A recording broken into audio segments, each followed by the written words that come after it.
Hello guys, welcome back to another video with me. If you're new here, hello guys, welcome to the channel. My name is Chloe. I'm an author, a book reviewer, and just a booktuber on YouTube. If you're not new, hello guys, welcome back. Thank you very much for joining me today. In today's video, I'm going to be reviewing Verity by Colleen Hoover. I don't have a specific rating for this. I put 3.5 to 4 out of 5, but I'm not 100% positive on whether it's 3.5 or 4. It's in the middle. So this is Verity. The Y kind of rubbed off a little bit when I was holding it like that. Like I was holding it like this, and so it kind of rubbed off. But besides from that, it's got gold lettering, and it's got like this crazy cover, which I think I'm going to talk to you a little bit about because I've done some research on the cover. It has 314 pages. It's a thriller/mystery. It's fictional, and it was published in 2018. It also has 2 different sets of chapters. So it has, let me try and find it for you.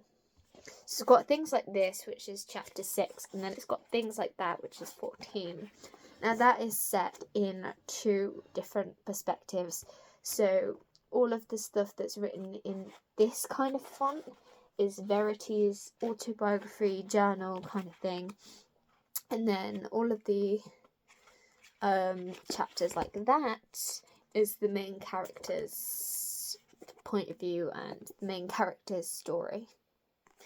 So I just wanted to show you the year library book thing that I'm working on. This is a side note from the thing, but all of the books that I've read this year have been put into my second book review book in like this library thing, and I'm hoping to fill either this page or at least both of these pages, or at least 2 shelves worth this year. So I've got Good Spirits, Home and Where the Bodies Are in red, and Verity is in this green, so you can't really see it because of how dark it is, but I tried to make it match the spines, even though the pens that I use are black, but I know what books they are. But yes, I wanted to show you that. So let me read the blurb of Verity, and we can talk more about what I thought about it and some of the things within the book. So it says, Loan Ashley is a struggling writer on the brink of financial ruin when she accepts the job offer of a lifetime. Jeremy Crawford, husband of best-selling author Verity Crawford, has hired Loan to complete the remaining books in a successful series his injured wife is unable to finish. Loan arrives at the Crawford home, ready to sort through years of Verity's notes and outlines, hoping to find enough material to get her started. What Loan doesn't expect to uncover, in the chaotic office, is an unfinished autobiography Verity never intended for anyone to read. Page after page of bone-chilling admissions, including Verity's recollection of the night her family was forever altered. Loan decides to keep the manuscript hidden from Jeremy, knowing its contents could devastate the already grieving father. But as Loan's feelings for Jeremy begin to intensify, she recognizes all the ways she could benefit if he were to read his wife's words. After all, no matter how devoted Jeremy is to his injured wife, a truth this horrifying would make it impossible for him to continue loving her. I feel like originally when I first read this book that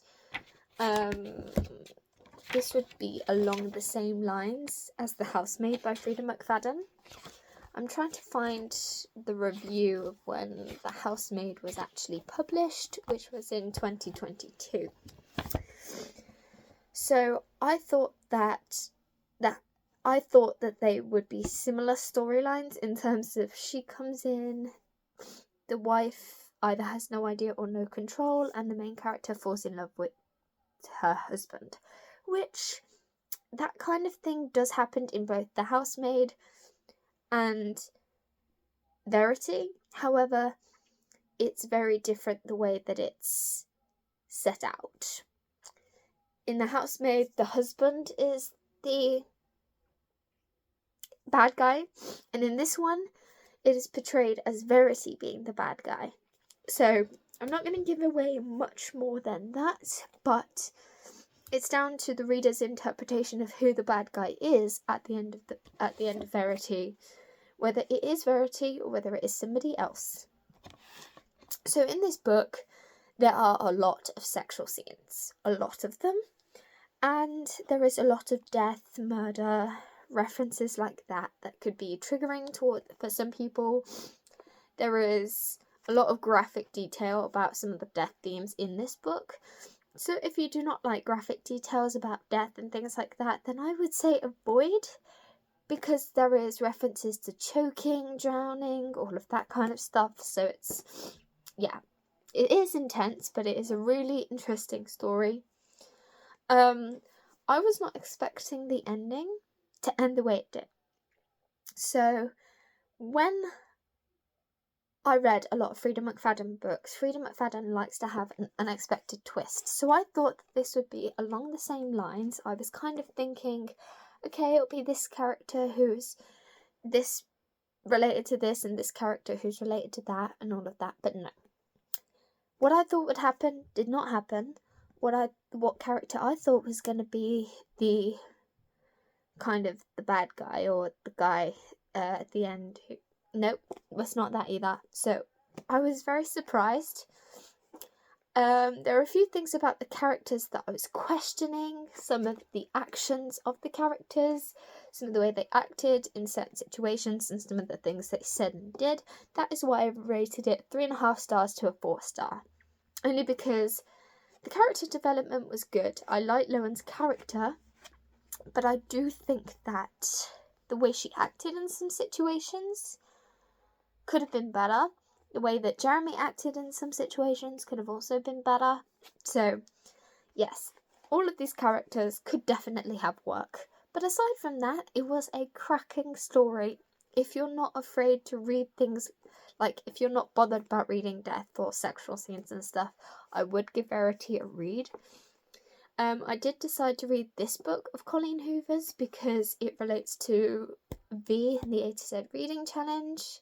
And there aren't really many books that I could find that began with the V that I would be interested in. So, yes. And I have heard that Colleen Hoover's thriller books are a lot better than her romance books. In terms of her romance books, I don't know if some of you guys have heard, but some of her romance books have seemed a bit controversial in some of the things she writes or considers as romance.